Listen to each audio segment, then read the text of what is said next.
नमस्कार दोस्तों, आज के इस वीडियो में हम जितिया व्रत की कथा लेकर आए हैं। नर्मदा नदी के पास कंचन बाटी नाम का एक नगर था। वहाँ के राजा मलय केतु थे।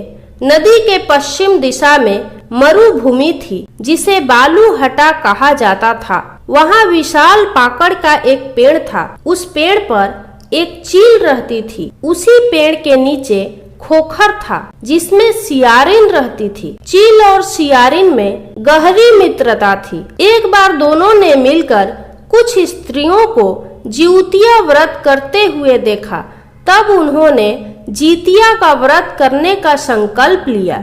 फिर दोनों ने भगवान जिमुतवाहन की पूजा करने के लिए निर्जला व्रत रखा। व्रत के दिन उस नगर के बड़े व्यापारी की मृत्यु हो गई और व्यापारी का दाह संस्कार वही मरुस्थल पर ही किया गया। दिन बीतने के बाद जब रात हुई तब वहाँ मौसम खराब हो गया। बिजली कड़कने लगी और बादल भी गरजने लगे। वहाँ पर बहुत बड़ा तूफान आ गया था। सियारिन को अब भूख लगने लगी। मुर्दा देखकर वह खुद को रोक नहीं पाई और उसने व्यापारी के मृत शरीर को खा लिया और उसका व्रत टूट गया। पर चील ने संयम रखा और नियम व श्रद्धा से अगले दिन व्रत का पारण किया। फिर अगले जन्म में दोनों सहेलियों ने ब्राह्मण के परिवार में पुत्रियों के रूप में जन्म लिया। चील बड़ी बहन बनी और उसका नाम शीलवती रखा गया। शीलवती की शादी बुद्धिसेन के साथ हुई। सियारिन छोटी बहन के रूप में जन्मी और उसका नाम कपूरावती रखा गया।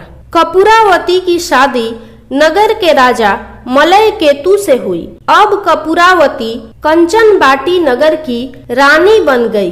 भगवान जिउतवाहन के आशीर्वाद से शीलवती के 7 बेटे हुए, पर कपूरावती के सभी बच्चे जन्म लेते ही मर जाते थे। कुछ समय बाद शीलवती के 7 पुत्र बड़े हो गए। वे सभी राजा के दरबार में काम करने लगे। कपूरावती के मन में उन्हें देखकर ईर्ष्या की भावना आ गई और उसने राजा से कहकर शीलवती के सभी पुत्रों के सर कटवा दिए और उन्हें 7 नए बर्तन मंगवाकर उसमें रख दिया और लाल कपड़े से ढककर शीलवती के पास भिजवा दिया।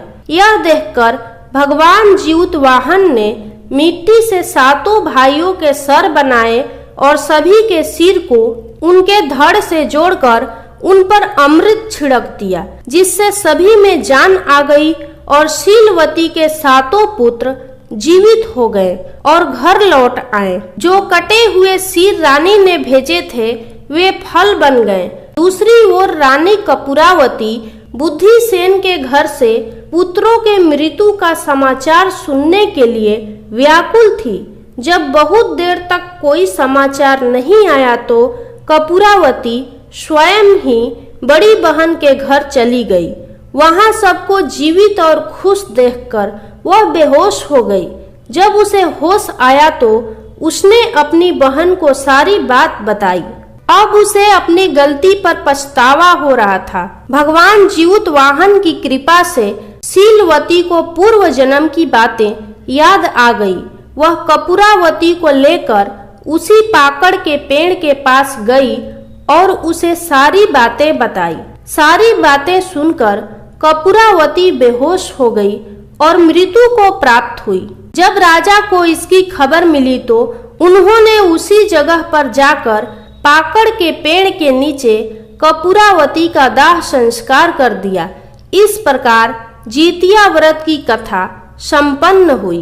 कहानी सुनने वालों का भी भला और सुनाने वालों का भी भला। यदि आपको यह कथा पसंद आई हो तो कमेंट बॉक्स में जिउतवाहन भगवान की जय जरूर लिखें।